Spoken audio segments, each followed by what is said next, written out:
Yeroo dhiyootti Injiinar Taakkalaa Uumaa pirezidaantii naannoo Oromiyaa ni ta'u jedhame. Akka hoogganaan kun jedhanitti obbo Shimallis Abdiisaa fi Injiinar Taakkalaa Uumaa sirna aangoo walharkaa fuudhinsaa dhiyeenya kanatti ni raawwatu jedhamee eegamaa jira jedhanii jiru.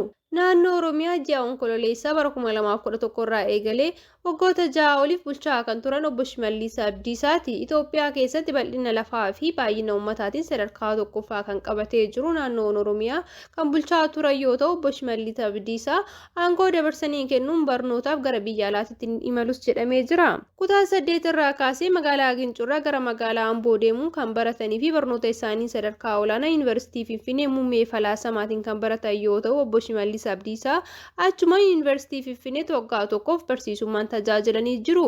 Boodarra Yuunivarsiitii Afrikaa Kibbaa tokkotti imaluun liidarshiippiidhaan digirii isaanii lammaffaa kan fudhatan yoo ta'u yeroo dhiyoo keessatti iddoo isaanii Injiinar Taakkalaa Uumaa bakka bu'uudhaan Oromiyaa hoogganuu ni danda'u jedhamee eegamaa jira.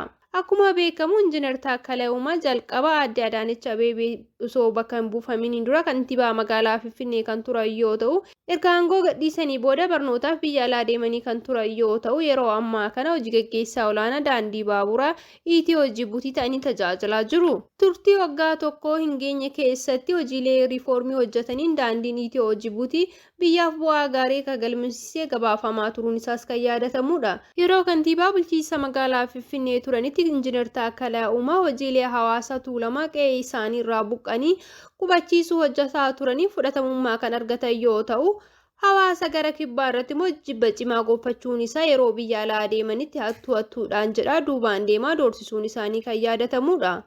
Akka faasti marrajaan qaamolee itti dhiyeenyaan beekan irraa hubeeffadhe jechuun gabaasetti yeroo dhiyootti Injiinar Taakkalaa Uumaa pirezidaantii naannoo Oromiyaa ta'uun ni filatamu jedhamee jira.